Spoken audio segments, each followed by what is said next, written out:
Hello everyone, this is Tushar Patel, your physics teacher, and I welcome you all on Infinity Learn.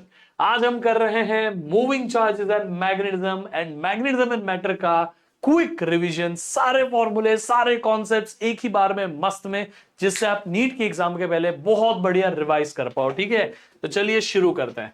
सबसे पहले आपको अगर magnetism को समझना है तो हर बार मैं हर बच्चे को कहता हूं कि आप इलेक्ट्रोस्टैटिक्स को कंपेयर कर लो। चार्जेस जब रेस्ट पे होते हैं तो वो सिर्फ इलेक्ट्रिक फील्ड बनाते हैं, लेकिन चार्जेस जैसे ही मोशन में आ जाते हैं तो मूविंग चार्ज मैग्नेटिक फील्ड भी प्रोड्यूस कर देते हैं।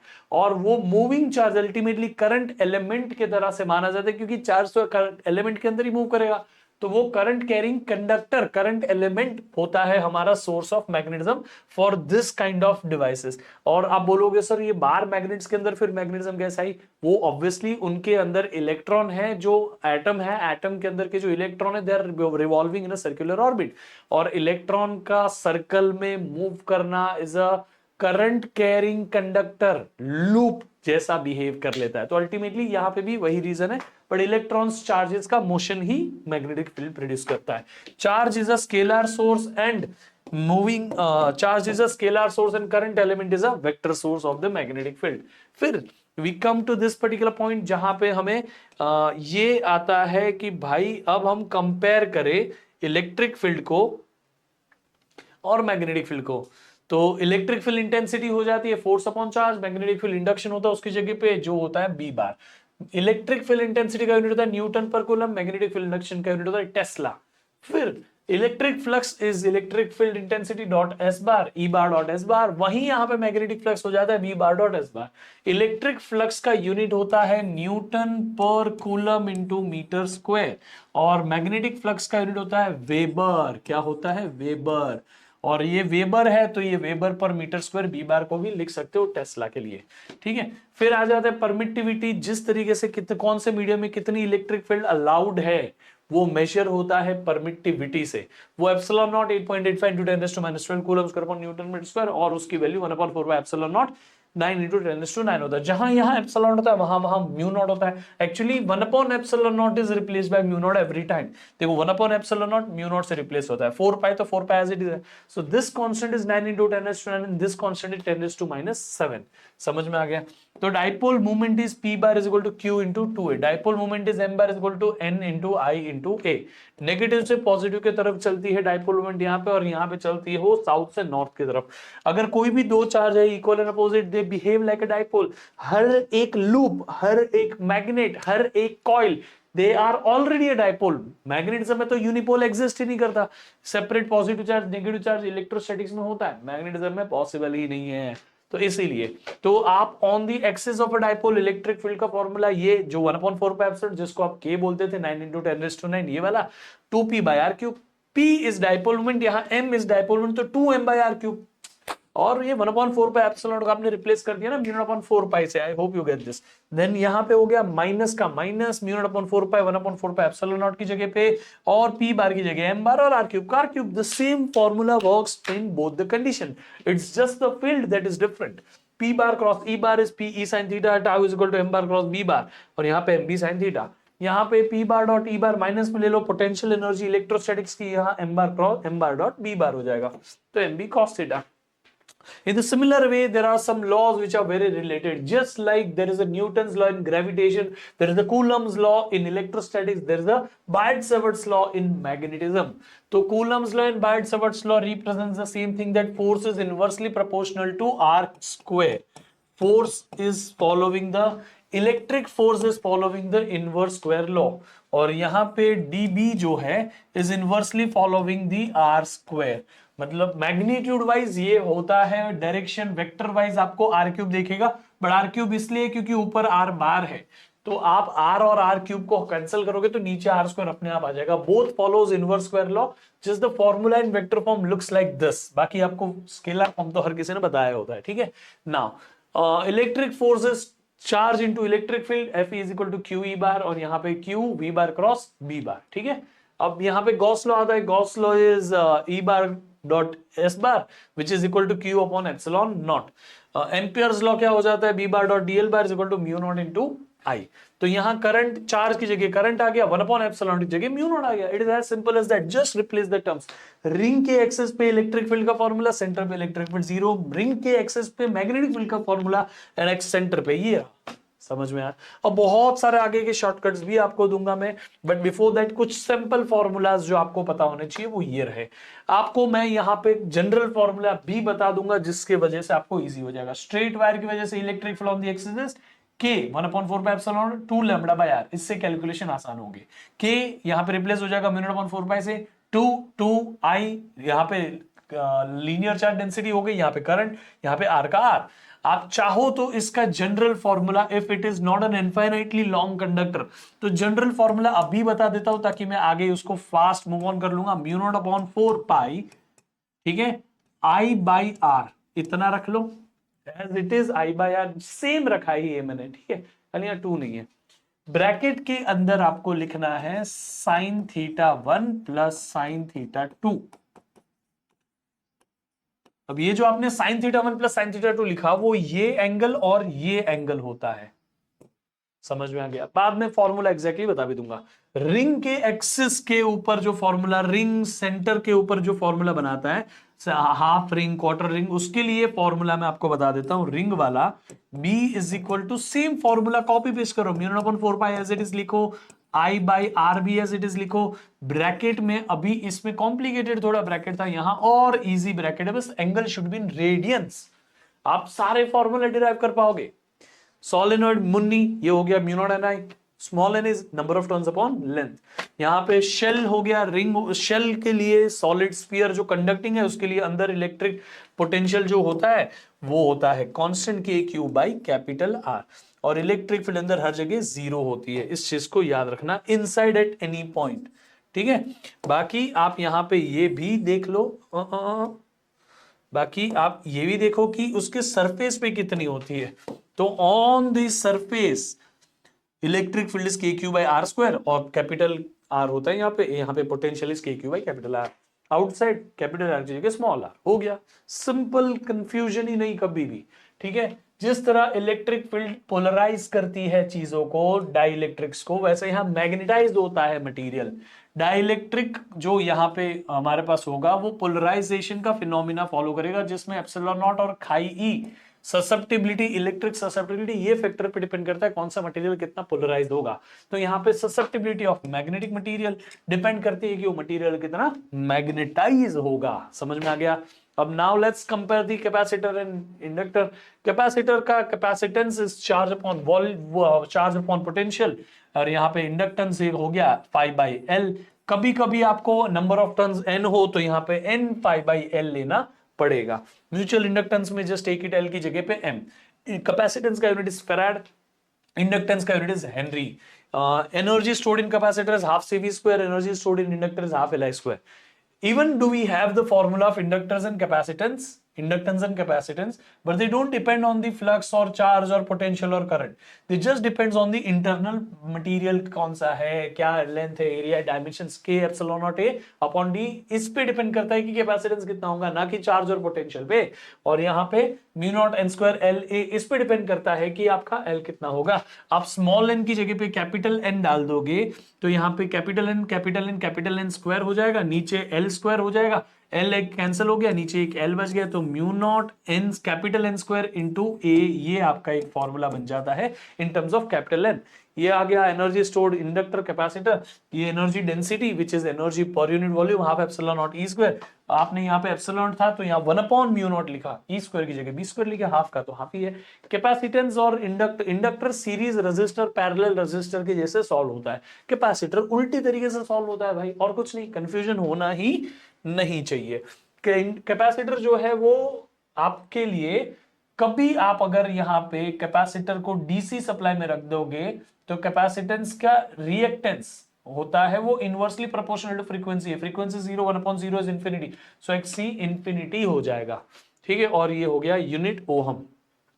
तो XC की वैल्यू जो है वो हो गई, AC सर्किट में तो फ्रीक्वेंसी से इनवर्सली प्रोपोर्शनल, बट DC में it will behave like an open circuit, और inductor in DC behaves like a close circuit और शॉर्ट सर्किट एक्चुअली, ठीक है। जस्ट बिकॉज फ्रीक्वेंसी बिकम 0, ये दोनों हो गए फ्रीक्वेंसी 0 पे इंडक्टेंस जीरो, मतलब reactive inductance zero, sorry inductive reactance.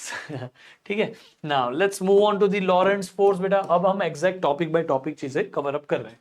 यहां पे आ जाइए, हमारे पास अगर यहाँ पे कोई इलेक्ट्रिक फील्ड है, ठीक है, if we have an electric field, तो उस इलेक्ट्रिक फील्ड के अंदर चार्ज का मोशन, तो वो फोर्स एक्सपीरियंस करेगा। जो चार्ज है हमारे पास में, let's say we have this positive charge जो यहां बैठा है, इलेक्ट्रिक फील्ड यहां है, तो अलोंग द इलेक्ट्रिक फील्ड उसके ऊपर फोर्स एक्सपीरियंस होगी। पॉजिटिव चार्ज है तो along the electric field negative है तो opposite to the electric field, देखो यहां पे नेगेटिव चार्ज या opposite to the electric field force experience होती है। ऐसे ही अगर हमारे पास मैग्नेटिक फील्ड है, ये आउटवर्ड मैग्नेटिक फील्ड डॉट से रिप्रेजेंट होती है, और यहाँ एक पॉजिटिव चार्ज बैठा है जो उस इलेक्ट्रिक फील्ड में मूव, अरे मैग्नेटिक फील्ड में मूव करना चाहता है, तो उसको भी फोर्स एक्सपीरियंस होगी। अब यहाँ पे बेस्ट कंडीशन होती है कि मैग्नेटिक फील्ड और वेलोसिटी एक दूसरे से परपेंडिकुलर हो। ये आउटवर्ड मैग्नेटिक फील्ड है, वेलोसिटी ऐसी है, they are perpendicular to each other, so it will experience a force. अब वो फोर्स निकालने के लिए right hand thumb rule, V bar इधर है, बी बार आउटवर्ड है, तो आप वी बार से बी बार जाओगे तो थंब नीचे आएगा, फोर्स आ गया इधर, यहां हो गया आपका फोर्स। अब ये जो आपको यहां पे फोर्स मिला है, उस पर्टिकुलर फोर्स की वजह से ये सर्कल परफॉर्म कर लेगा, because this force will behave like a centripetal force, but ultimately right now it is just a Lorentz force for us. अभी सर्कल के सेंट्रीपिटल नहीं बोल रहे, ठीक है। अगर ये पॉजिटिव चार्ज होगा, इनवर्ड मैग्नेटिक फील्ड है, तो V bar cross B bar, thumb ऊपर, यहां वेलोसिटी, ऐसे हो गया सर्कल। फिर यहां नेगेटिव चार्ज होगा तो V bar cross B bar, thumb ऊपर, लेकिन नीचे आएगा, तो आपको बाद में रिवर्स करना पड़ेगा direction. And this force is Q V bar cross B bar, इन दोनों फोर्सेस का एडिशन, इलेक्ट्रिक और मैग्नेटिक का, लॉरेंट्ज फोर्स कहलाता है। बाकी आपको यहाँ पे कुछ कंडीशंस भी मैं बता दूं, अगर मैग्नेटिक फील्ड और वेलोसिटी एक दूसरे से पैरेलल है तो कोई फर्क ही नहीं पड़ता है उस वेलोसिटी पे, particle as it is straight line में जाएगा। वेलोसिटी और मैग्नेटिक फील्ड एक दूसरे से परपेंडिकुलर है तो मैक्सिमम मैग्नेटिक फोर्स लगेगा और उसकी वजह से सर्कुलर मोशन क्रिएट हो जाएगा। और अगर वेलोसिटी और मैग्नेटिक फील्ड दूसरे से एक्यूट या ऑब्ट्यूज एंगल पे है तो यहां पे वो क्रिएट करेगा ऐसा हेलिकल पाथ। समझ में आया कि नहीं आया? फिर हम यहां पे आगे बढ़ते हैं, तो जो सर्कुलर मोशन क्रिएट होगा उसमें ऑब्वियसली मैग्नेटिक फोर्स और वेलोसिटी एक दूसरे से परपेंडिकुलर होते हैं, तो they don't do any work, क्योंकि सर्कुलर मोशन में सेंट्रीपिटल फोर्स तो कोई काम करता ही नहीं है ना, इसीलिए। अब आ जाते हैं magnetic field on current carrying conductor. Current carrying conductor जो है उसकी वजह से मैग्नेटिक फील्ड कितनी होती है, वो होती है mu not upon 2 pi R. इसके आप देखोगे तो यहां पे एक और फोर्स है, फोर्स कितनी होती है, फोर्स की वैल्यू, मतलब ये मैग्नेटिक फील्ड की बात करी कि magnetic field around the conductor कितनी होती है, mu not upon 2 pi R. लेकिन वही अगर मैं बोलूं, ये अपनी मैग्नेटिक फील्ड तो लेके बैठा है क्योंकि खुद करंट कैरिंग कंडक्टर है, अगर उसकी कोई एक्सटर्नल मैग्नेटिक फील्ड यहां पे रख ली, वो एक्सटर्नल मैग्नेटिक फील्ड में वो कंडक्टर अपनी मैग्नेटिक फील्ड, बाहर की मैग्नेटिक फील्ड जब आपस में इंटरेक्ट करेगी तो अट्रैक्शन रिपल्शन कुछ तो क्रिएट होगा, और वो हो गया I L bar cross B bar. समझ में आ गया कि नहीं? I L bar cross B bar, ये हो गया आपका फोर्स, यहां पे हो गया फोर्स।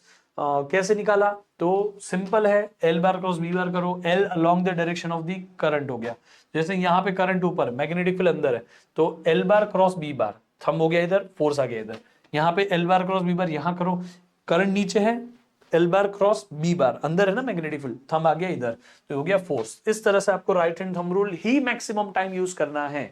समझ में आ गया ना? आपको पता है कि ये V bar cross B bar, thumb ऊपर, तो ये सेंट्रीपिटल फोर्स की तरह काम कर रहा है। सेंट्रीपिटल फोर्स से कंपेयर करके तो रेडियस का फॉर्मूला mv अपॉन क्यूबी हो गया। अब ये जो mv है वही तो मोमेंटम है, मोमेंटम की जगह आप root of 2 times mass times kinetic energy डाल सकते हो, इवन k की जगह पे qv भी डाल सकते हो, तो p की जगह root of 2 times mass times kinetic energy वाला फॉर्मूला कई बार काम आएगा। आपको काइनेटिक एनर्जी कांस्टेंट बोला है तो ये फॉर्मूला यूज करें रेडियस के लिए। कभी कभी आपको k की जगह qv डालना पड़ेगा, तो ऊपर का q और नीचे का q कैंसिल होकर नीचे रूट आ जाएगा, v बाहर हो जाएगा, तो यहां न्यूमरेटर से q कैंसिल होकर नीचे रूट में एक्सटेंड हो गया, तो ये फॉर्मूला चल जाएगा। कोई भी चार्ज को किसी भी पोटेंशियल से आप मूव कराओगे एनर्जी देके, तो उसकी रेडियस का फॉर्मूला है। वेलोसिटी के फॉर्मूला में ऑब्वियसली इसी से रीअरेंज करके लिया गया है। ओमेगा एंगुलर फ्रीक्वेंसी पूछा जाए, एक्चुअल फ्रीक्वेंसी पूछा जाए, टाइम पीरियड पूछा जाए, तो आप ये फॉर्मूले को यूज करिए, 2 पाई अपॉन क्यूबी। ठीक है, अब आता है कभी कभी वेलोसिटी सिलेक्टर। वेलोसिटी सिलेक्टर क्या होता है? हम यहाँ पे ऐसी इलेक्ट्रिक फील्ड प्रोड्यूस करते हैं, हम यहाँ पे आउटवर्ड या इनवर्ड मैग्नेटिक फील्ड भी प्रोड्यूस करते हैं। So there is a combination of electric and magnetic field. There is an electric field but there is a magnetic field which is right now outward, यहां से ऐसे बाहर निकल रही है, बराबर। तो अगर आपको चाहिए कि आप यहां से कोई चार्ज रिलीज करो और स्ट्रेट चला जाए, चार्ज अगर रिलीज करते हुए स्ट्रेट जाए तो कितनी वेलोसिटी से आप उसको फेंकोगे? तो उसका सिंपल आंसर है आपका E का वैल्यू और B का वैल्यू डिवाइड करके जो आंसर आएगा उस वेलोसिटी से आप चार्ज को फेंकिए। क्यों? उसका रीजन है कि अगर ये पॉजिटिव चार्ज है, पॉजिटिव चार्ज इलेक्ट्रिक फील्ड के अगेन अलोंग फोर्स एक्सपीरियंस करेगा। अगर ये पॉजिटिव चार्ज है तो वो V बार क्रॉस B बार पे मैग्नेटिक फोर्स एक्सपीरियंस करेगा। तो V बार आगे B बार ऐसा, तो नीचे फोर्स ये हो गई इलेक्ट्रिक फोर्स, ये हो गई मैग्नेटिक फोर्स, ये दोनों इक्वल होगी तभी वो स्ट्रेट जाएगा। तो दोनों को इक्वल करेंगे तो वेलोसिटी की वैल्यू आएगी E बाई बी। अभी अगर आपका चार्ज ऊपर इलेक्ट्रिक फील्ड की तरफ जा रहा है, इसका मतलब इलेक्ट्रिक फील्ड स्ट्रॉन्गर है। तो आपका जब इलेक्ट्रिक फील्ड स्ट्रॉन्गर है मतलब V E बाई बी की वैल्यू बड़ी है वेलोसिटी से, मतलब आपकी वेलोसिटी की जो वैल्यू है वो कम है। समझ में आ गया? अगर आपका चार्ज टूवर्ड्स द मैग्नेट मतलब नीचे की तरफ जाए, opposite to the electric field जाए, इसका सिंपल सा मतलब है कि वहां पे मैग्नेटिक फील्ड बड़ी हो जा रही है उस केस में, और आपकी वेलोसिटी जो हमने डिसाइड करी बीच में जाने की वेलोसिटी उससे बड़ी है।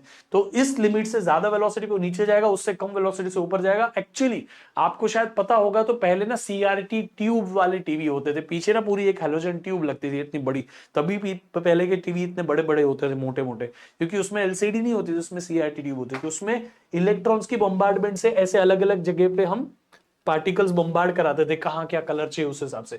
तो ये उसी तरीके से डायरेक्शन डिसाइड करता था, अलग अलग पॉइंटर्स पे वो बॉम्बार्ड करके हमें स्क्रीन पे कलर दिखाता था। ऐसे चलता था टीवी हमारा। ठीक है, बाकी हेलिकल मोशन में आपको पता ही है, अगर हमने ये वेलोसिटी लिए तो उसका ये कंपोनेंट जो आगे जाने में हेल्प करेगा, ये कंपोनेंट जो है सर्कुलर मोशन में हेल्प करेगा। तो वही कंपोनेंट से आप फॉर्मूला बनाते हैं। तो पिच का फॉर्मूला क्या हो जाएगा? आप टाइम पीरियड जो है उसको मल्टीप्लाई कर लो V पैरेलल से, ये रहा। ठीक है बेटा, नाउ लेट्स गो आगे। बाइट-सवर्ट्स लॉ। व्हाट इज बाइट-सवर्ट्स लॉ भाई? सिंपल है कि अगर कोई करंट कैरिंग कंडक्टर है, उससे अगर हम r डिस्टेंस पर कोई भी पर्टिकुलर पॉइंट के ऊपर हम मैग्नेटिक फील्ड ढूंढना चाहते हैं तो dB की वैल्यू होगी IDL sin theta upon r square, magnitude wise. Direction wise you have to take it like that, mu naught 1 4 pi IDL bar cross r bar upon r cube. I told you before and this. बाकी ये सारे formula तो मैं आपको already बता चुका हूं, so there is no need। बाकी मैंने ये फॉर्मूला भी आपको बता दिया है। आपके पास दो ऑप्शन है, आप अगर ये दो एंगल लोगे तो sin theta 1 sin theta 2 कर लेना, ये दो एंगल लोगे तो cos theta 1 cos theta 2 कर देना। बाकी यहाँ का फॉर्मूला तो एग्जैक्टली सेम ही है ना। अब आ जाते हैं हम यहाँ पे, अगर मैं एम्पियर सर्क्यूटल लॉ लिखना चाहता हूं तो close loop integration of B bar dot DL bar which is mu not times I होता है, और वहां पे आप उसके थ्रू एक करंट कैरिंग कंडक्टर है ये, उससे सेंटर से दूर जाते जाते मैग्नेटिक फील्ड का क्या वेरिएशन होगा वो भी निकाल सकते हैं। तो इन केस आपको अगर ये फॉर्मूला चाहिए कि एक करंट कैरिंग कंडक्टर है, उसके एक्सिस यानी ये सेंटर वाले पॉइंट पे कितने मैग्नेटिक फील्ड होगी, वो होगी 0। सेंटर से आप करंट कंडक्टर के सरफेस तक जाओगे तब तक मैग्नेटिक फील्ड बढ़ेगी, और वो वेरिएशन ऐसे डिसाइड होता है mu not J are upon 2। आप जे की जगह डाल सकते हो, जे जो है उसकी जगह आप ये डाल लो I upon pi R square. तो यहाँ पे I upon pi R square डाल दोगे तो आपको एग्जैक्ट फॉर्मूला करंट के टर्म्स में मिल जाएगा, which is this mu not upon 2 pi R square into small R. Small R is the distance from here to here. यहां पे पहुंच गए तो कैपिटल आर हो गया, कैपिटल आर हो गए तो इस फॉर्मूला में कैपिटल आर डालोगे तो R capital R cancel, mu not upon 2 pi R हमारा फॉर्मूला बन गया। फिर आउटसाइड द कंडक्टर तो वेरिएशन वही होता है जो हमारा अभी तक हम सीखे हैं, और कुछ अलग है ही नहीं वो। तो ये नीट में पूछा भी गया था इस साल, यू शुड रिमेंबर दिस, बहुत इंपॉर्टेंट है, हर बार मैं बताता हूं बच्चों को। फिर हॉलो कंडक्टर होगा अगर ऐसा, तो अंदर मैग्नेटिक फील्ड 0 और बाहर से ऐसी जाती हुई। समझ में आ गया? बाहर वाला वेरिएशन सेम ही रहता है। अब आ जाता है सोलेनॉइड पे। What is solenoid bro? Solenoid एक कॉइल, एक लूप, मल्टीपल लूप्स बाजू बाजू में लगा दो। सोलेनॉइड उसकी जो मैग्नेटिक फील्ड होती है अंदर यूनिफॉर्म होती है, बाहर नेग्लिजिबल होती है, और वो ऑलमोस्ट आपको बार मैग्नेट का रेप्लिका बना के देता है मैग्नेटिक फील्ड के केस में। इसको हम लोग बहुत यूज करते हैं जब हमें कोई इलेक्ट्रोमैग्नेट प्रोड्यूस करना हो। इसकी वैल्यू जो होती है अंदर हर जगह पे म्यू नॉट इनटू एन होती है, बस एंड पे आते आते उसकी वैल्यू हाफ हो जाती है। तो हाफ इनटू सेंटर होती है, हाफ म्यू नॉट एन हो जाती है सेंटर एंड पे दोनों पे। बाकी almost uniform magnetic field produce करता है अंदर ही अंदर। समझ में आ गया? तो ये आपको सोलेनॉइड की मैग्नेटिक फील्ड के बारे में मैंने बताया ना। What if we have two parallel wires जिनमें दोनों में करंट जा रहा है, दोनों एक दूसरे को अट्रैक्ट रिपेल तो करेंगे? हाँ करेंगे, क्योंकि इसने करंट पास कराया तो उसके आजू बाजू मैग्नेटिक फील्ड बनी, उस मैग्नेटिक फील्ड में ये कंडक्टर प्रेजेंट है, तो ये कंडक्टर के लिए इसकी मैग्नेटिक फील्ड एक्सटर्नल हुई ना, तो इस मैग्नेटिक फील्ड की वजह से उसके ऊपर फोर्स एक्सपीरियंस होगी, क्योंकि इसकी भी तो खुद की मैग्नेटिक फील्ड है। तो इसकी मैग्नेटिक फील्ड इसकी मैग्नेटिक फील्ड के साथ इंटरेक्ट करेगी, उसकी मैग्नेटिक फील्ड इसके के साथ इंटरेक्ट करेगी, तो अल्टीमेटली फोर्स क्रिएट होगी। लाइक करंट, सेम डायरेक्शन के करंट जो है वो अट्रैक्शन क्रिएट करते हैं, अपोजिट डायरेक्शन के करंट जो है वो रिपल्शन क्रिएट करते हैं। प्रॉब्लम यही है हमारे साथ में कि लाइक करंट जो है, अगर मैं सेम करंट मतलब सेम डायरेक्शन के करंट तो अट्रैक्ट हो जाएंगे। इसीलिए हम, ये एक्चुअली बहुत बड़ी प्रॉब्लम है। जो आपने बड़े बड़े कनेक्शन देखे होंगे ना, जो टावर से बड़े बड़े वायर जाते हैं इलेक्ट्रिसिटी के आपके घर तक में, तो उनके बीच में ना थोड़ा सेपरेशन रखा जाता है। हम बड़ा सा टावर बनाते हैं, एक वायर इधर से जाएगा एक इधर से जाएगा, और उसके बीच में हम सेपरेशन भी रखते हैं, क्योंकि वो सब अट्रैक्ट कर रहे हैं। वो चिपक गए तो शॉर्ट सर्किट उधर ही हो गया, समझ में आया। अगर वो रिपेल करते तो हमारे लिए बेस्ट था कि भाई हमें सेपरेशन करवाना ही नहीं पड़ा, समझ गए। तो ये उसके फोर्स का फॉर्मूला, तो force per unit length, mostly infinite wires will be there, अगर फाइनाइट है तो लेंथ वहां पे डाल दो। बाकी force per unit length is mu not upon 2 पाई। मैं इसको थोड़ा अलग तरीके से लिखना चाहता हूं, मैं ऐसा लिखता हूं जिससे कैलकुलेशन आसान हो जाए। म्यू नॉट अपॉन 4 पाई 2I1I2 अपॉन R, ये मेरा ऑप्शन है, ठीक है। बोलो 2I1I2 अपॉन R, ठीक है गाइस, समझा कि नहीं समझा। अब आपको ये फॉर्मूला तो ऑब्वियसली टाउ के टॉर्क के फॉर्मूला, जिसमें m की वैल्यू NIA होती है कॉइल के लिए, ये सब मैंने आपको स्टार्टिंग में ही कवर करा दिया। कुछ होते हैं मूविंग कॉइल गैल्वेनोमीटर के लॉजिक, वो आपको क्लियर कर देता हूं so that it will be very much clear. Moving coil galvanometer एक डिवाइस है जो सेंस करता है करंट को, नॉट स्पेसिफिकली मेजर। उसको मेजर करवाने के लिए आपको ऑब्वियसली उसको कन्वर्ट करना पड़ता है। अभी के लिए हमारे पास suspended type moving coil galvanometer होता है, जिसके बारे में मैं आपको बताता हूं। Suspended type moving coil galvanometer में यहाँ पे नीचे एक मिरर के साथ वो सस्पेंड होता है, वो मिरर पे लाइट गिरती है, लाइट का रिफ्लेक्शन हमें बताता है कि कितना हमारा डाइवर्जेंस हो रहा है, और ये कॉइल कितनी टर्न हो रही है, कितनी टर्न कर रही है, कितना रोटेशन है, उसके बेसिस पे हम डिसाइड करते हैं करंट कितना स्ट्रांग था, ठीक है। यही लॉजिक है मेनली। तो ये हो गया हमारे पास यहाँ पे, फिर यहाँ पे रेक्टेंगुलर कॉइल लगा दी, ये रेक्टेंगुलर कॉइल के बहुत सारे टर्न्स वायर की घुमा दिए, नीचे लगा दी एक स्प्रिंग, ताकि एक बार घूम जाए तो वापस आने का काम ये स्प्रिंग करा के दे दे, ठीक है। अगर अब यहाँ पे ये मैग्नेट्स जो थे ना, वो इतनी स्ट्रॉन्ग मैग्नेटिक फील्ड प्रोड्यूस नहीं कर पा रहे थे कि छोटे से करंट पे वो घूम जाए कॉइल, तो हमने क्या किया, ये मैग्नेट्स को ऐसे काट दिया।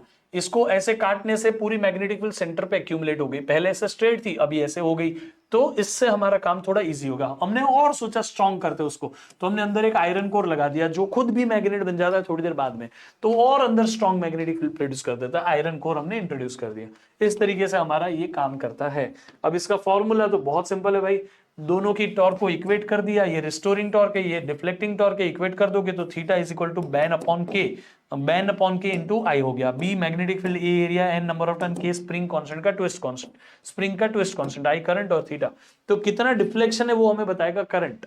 Deflection is directly proportional to the current, इससे हम करंट मेजर कर सकते हैं एक तरीके से। अब आते हैं यहां पे, if you want to convert the galvanometer into ammeter, we connect the shunt resistance in parallel। तो करंट जो है गैल्वेनोमीटर से जाएगा, थोड़ा थोड़ा जाएगा शंट से, तो IG करंट गैल्वेनोमीटर से गया, I mine total current I में से IG हटा दो तो IS बोलो या I माइनस IG बोलो, वो शंट से गया, ठीक है। इससे क्या हुआ, शंट की वैल्यू हमने इतनी कम रखी कि नेट रेजिस्टेंस इसका ओवरऑल बहुत कम हो गया। पैरेलल कॉम्बिनेशन का नेट आंसर छोटे से छोटे रेजिस्टेंस से भी छोटा होता है, तो हमने वही लॉजिक यहां पे यूज कर लिया। तो हमने इसकी वैल्यू इतनी कम रखी कि नेट रेजिस्टेंस ही उसके ऑलमोस्ट इक्वल हो जाए, तो इसका काम हमारा एमीटर का हो गया। ये इक्वेशन है IG इंटू आरजी, क्योंकि पैरेलल है पोटेंशियल सेम होता है, IG इंटू आरजी और I माइनस IG जो यहाँ का करंट है इंटू RS। ये इक्वेशन से कई बार आपके कई सारे क्वेश्चंस हो जाएंगे। फिर होती है करंट सेंसिटिविटी। करंट सेंसिटिविटी मतलब कितना डिफ्लेक्शन होगा कितने करंट पे, तो D theta by D I, और उसका formula B A N upon के। बी बढ़ाओ करंट सेंसिटिविटी बढ़ेगी, ए बढ़ाओ करंट कॉइल का एरिया बढ़ाओ, नंबर ऑफ टर्न्स बढ़ाओ, के बढ़ाने पे करंट सेंसिटिविटी कम होती है। सेंसिटिविटी ओवरली ज्यादा कब चाहिए, जब बहुत छोटा करंट मेजर करना है। सेंसिटिविटी कब चाहिए, जब बहुत कम करंट मेजर करना है। आप कितना करंट या कितना वोल्टेज मेजर करना चाहते हो उस हिसाब से आपको उसकी सेंसिटिविटी रखनी पड़ती है। तो ये ऐसा डिवाइस है जो एक ही डिवाइस अलग अलग लेवल के करंट्स मेजर कर सकता है, समझ गए कि नहीं। आपके अगर कोई मीटर स्केल है, उस मीटर में मिलीमीटर से छोटा कोई यूनिट ही नहीं है, तो आप माइक्रोमीटर कैसे मेजर करोगे? You will require different scale ना, और डिफरेंट डिवाइस। वो सारे काम ये अकेले में कर देता है, micro ampere, milli ampere, kilo ampere, सब कर सकता है अलग अलग सेटिंग्स पे। समझ में आया कि नहीं? इसीलिए ये एक बेस्ट डिवाइस है। बाकी यहां पे अगर आप उसको वोल्ट मीटर में कन्वर्ट करना चाहते हो तो सीरीज में एक रेजिस्टर लगा दो जिसकी वैल्यू इतनी हाई हो कि टोटल रेजिस्टेंस ही इसके ऑलमोस्ट इक्वल हो। बाकी यहां पे मैंने एक इक्वेशन लिखी है, इसके अक्रॉस का वोल्टेज और इसके अक्रॉस का वोल्टेज, करंट तो सेम ही है, IG into series resistor plus RG into IG। ऐसा समझ में आ गया। वोल्टेज सेंसिटिविटी अभी मैंने आपको यहां पे भी लिखी हुई है, current sensitivity divided by resistance he voltage sensitivity होता है। आई होप कि आपको ये क्लियर हो गया। Now let's come to the bar magnet वाला concept. What is bar magnet वाला कॉन्सेप्ट? बार मैग्नेट में एक्चुअली ये पार्ट आपके सिलेबस में इतना नहीं है, आइडिया होना चाहिए। मैग्नेट की एंड टू एंड लेंथ होती है ज्योमेट्रिकल लेंथ, उसके दोनों पोल्स के बीच की जो लेंथ होती है वो होती है मैग्नेटिक लेंथ। क्लियर हो गया? मैग्नेटिक लेंथ जो है वो 5/6 times of total geometrical length होती है। एक्चुअल कॉन्सेंट्रेशन ऑफ पूरी मैग्नेटिक फील्ड ये पोल्स पे होते हैं, नॉर्थ और साउथ, वो थोड़े से एंड से अंदर होते हैं। ये है, ठीक है। पोल की कितनी स्ट्रेंथ है वो होती है पोल स्ट्रेंथ। जैसे डाइपोल, डाइपोल में हमने चार्ज लिया था, चार्ज एक पोल दूसरा पोल, वो कौन थे? चार्ज थे ना। वैसे एक पोल दूसरा पोल वो कौन स्ट्रेंथ है? वो डाइपोल मूवमेंट है, just like a charge. Magnet के लिए वो ये होता है। आपको पता ही है μ0/2m, μ0/4π2m/r³। ये फॉर्मूला मैंने स्टार्टिंग में ही कंपेयर करा के बनाया ऑन दी एक्सिस ऑफ। देखो आपने फॉर्मूला K2p/r³ के तरीके से पढ़ा, उसको मैग्नेटिज्म के लिए कन्वर्ट कर दिया है ना। यहां पे माइनस रह गया, -KP/r³ वाला फॉर्मूला ऑन दी इक्वेटर। बाकी ये तो आपको ऑब्वियसली आता ही है। अब मैं आपको लेके चलता हूं यहां पे इंटेंसिटी ऑफ मैग्नेटाइजेशन, जिसको कई बार I से रिप्रेजेंट करते हैं, MZ से रिप्रेजेंट करते हैं, वो होता है dipole moment upon volume. It's a property of a material. Material खुद कितना मैग्नेटाइज हो सकता है, ये उसकी प्रॉपर्टी है। एरिया एम्पियर अपॉन मीटर उसका यूनिट हो गया। मैग्नेटिक इंटेंसिटी और मैग्नेटाइजिंग फील्ड क्या होती है, वो हो गई H is equal to N into I। N होता है number of turns upon length, और ये intensity of the magnetic field. Magnetic field खुद कितनी स्ट्रांग बन सकती है वो। यूजुअली हम जो ये कॉइल सोलेनॉइड लगाते हैं जिसकी वजह से अंदर जो मैग्नेटिक फील्ड बनती है, वो मैग्नेटिक फील्ड की स्ट्रेंथ बताने के लिए ये इंटेंसिटी यूज होती है, क्योंकि उसके अंदर मटेरियल रखेंगे, वो मटेरियल मैग्नेटाइज होगा, वो मटेरियल की बात ये करेगा। ये सोलेनॉइड के अंदर करंट दिया, उसकी वजह से अंदर मैग्नेटिक फील्ड बनी, उसकी बात ये करेंगे। समझ में आ गया? यूनिट दोनों का सेम है, क्योंकि अल्टीमेटली दोनों मैग्नेटिक फील्ड की स्ट्रेंथ है, बट ये मटेरियल क्रिएट करेगा उसकी, सोलिनॉइड के अंदर जो फील्ड क्रिएट होगी उसकी। इसलिए this is a property of material, this is a property of field. इन दोनों के बीच की रिलेशन क्या है? कितना मैग्नेटाइज होगा कोई मटेरियल, वो डिपेंड करेगा कि उसके, अगर मैं ये सोलेनॉइड लूं, उसके अंदर एक मटेरियल रखो और वहां कितनी मैग्नेटिक फील्ड अंदर प्रोड्यूस होगी, उस पर डिपेंड करेगा कि भाई, उस पर डिपेंड करेगा यहां पे कि कितनी स्ट्रॉन्ग मैग्नेटाइजेशन मटेरियल की होगी। तो mz इज इक्वल टू खाई h, ये हो गया। खाई जो है वो ससेप्टिबिलिटी होगा, विच इज यूनिटलेस क्वांटिटी, दोनों का यूनिट सेम ही है ना, इसीलिए खाई बिकम्स यूनिटलेस। और उसका एक रिलेशन है रिलेटिव परमिएबिलिटी के साथ में, μr is equal to 1 plus खाई। बहुत न्यूमेरिकल्स में काम आएगा आपको। जब कोई सोलेनॉइड है, उस सोलेनॉइड के अंदर कुछ नहीं है मटेरियल, तो मैग्नेटिक फील्ड सिर्फ μ0 इनटू Ni होती है, जस्ट बिकॉज सोलेनॉइड का फॉर्मूला। Ni को आप H लिख लेते हो, बाकी और कुछ नहीं। अब जब आपने अंदर कोई सोलेनॉइड के अंदर कोई कोर रख लिया, जैसे मटेरियल इंसर्ट कर दिया, तो मटेरियल का परमिएबिलिटी μ है, तो μNi फॉर्मूला बन सकता है ना, या फिर μ0 इंटू H 1 प्लस खाई, ये भी फॉर्मूला बन सकता है बेटा। ऐसे पूरी डेरिवेशन के मल्टीपल स्टेप्स को आप यूज कर सकते हो। ये पूरा डेरिवेशन वाला पार्ट इधर है, ठीक है बेटा। चलो, now let's come to dia, para and ferro. Dia, para and ferro में क्या होता है? हर मटेरियल जो है वो बना हुआ है, हर मटेरियल दुनिया का बना हुआ है एटम से।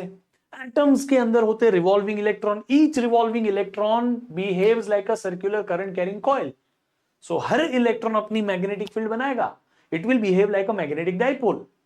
Every electron is revolving, so electron behaves like a coil which produces a magnetic dipole moment because it's a dipole ना।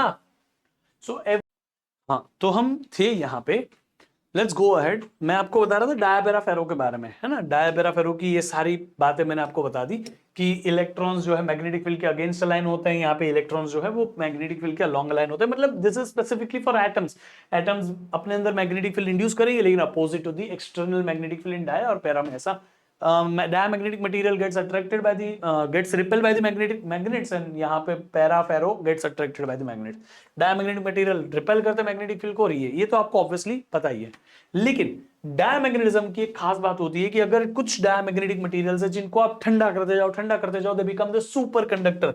उनकी कंडक्टिविटी इंफिनिट बन जाती है, रेजिस्टिविटी जीरो हो जाती है, और वो परफेक्ट डायमैग्नेटिक मटेरियल बन जाते हैं जिनकी ससेप्टिबिलिटी -1 है और रिलेटिव परमिएबिलिटी 0 है। समझ में आ गया? तो उनको इस इफेक्ट को बोलते हैं मेसनर इफेक्ट। मेसनर इफेक्ट जिसमें डायमैग्नेटिक मटेरियल को हम सुपर कंडक्टर बना सकते हैं। आई होप आपको समझा। बाकी बहुत आसान प्रॉपर्टीज है, कुछ और ग्राफ है, कुछ और चीजें हैं यहाँ पे। पैरा फेरो में तो कुछ अलग है ही नहीं। फेरो में खाली डोमेन स्ट्रक्चर होता है, और डोमेन स्ट्रक्चर भी टेम्परेचर बढ़ाते जाओ एक लिमिट के बाद टूट जाता है, उस टेम्परेचर को बोलते हैं क्यूरी टेम्परेचर। लेकिन सबसे खास बात यहाँ पे ये है कि आप ससेप्टिबिलिटी की वैल्यू जो डाया के लिए होती है स्मॉल एंड नेगेटिव, है ना, तो वो स्मॉल एंड नेगेटिव, उल्टा susceptibility is independent of the temperature. फिर susceptibility is inversely proportional to temperature यहां पे पैरा में, ठीक है। और ससेप्टिबिलिटी की वैल्यू पॉजिटिव एंड स्मॉल होती है। यहां पे susceptibility is large and positive. Susceptibility का टेम्परेचर के साथ फॉर्मूला ये चलता है, बस टेम्परेचर केल्विन में रखिएगा। यहां ससेप्टिबिलिटी का टेम्परेचर के साथ फेरो में फॉर्मूला ये चलता है, जहां पे आपको पता होना चाहिए कौन से मटीरियल फेरो है, उनके लिए ये फॉर्मूला लगाना पड़ेगा। अगर आपको ये मटीरियल बोल दिए, उनका टेम्परेचर के साथ ससेप्टिबिलिटी का रिलेशन ये होगा। क्यों? इसमें फेरोमैग्नेटिक मटेरियल में up to Curie temperature, ferromagnetic material में टेम्परेचर बढ़ने से ससेप्टिबिलिटी बढ़ती है, अच्छा मैग्नेट बनता है वो। लेकिन after Curie temperature it becomes paramagnetic material and behaves like a para. समझ में? The most important part over here is to remember the example. Properties example के थ्रू याद रखनी पड़ती है। अगर एग्जामिनर को खेलना है तो वो एग्जाम्पल का नाम लेके बोलेगा कि इसमें क्या होना चाहिए, फिर आपको पता चलना चाहिए कि करेक्ट आंसर क्या आएगा। सो आई होप कि आपको समझा। This was all about today's class. I hope you like this session बेटा। अगले वीडियो में मिलते हैं। लाइक करना सेशन को, शेयर करना अपने दोस्तों के साथ, और जरूर हाइप देना इस वीडियो को। Thank you everyone, bye bye, see take care, love you all.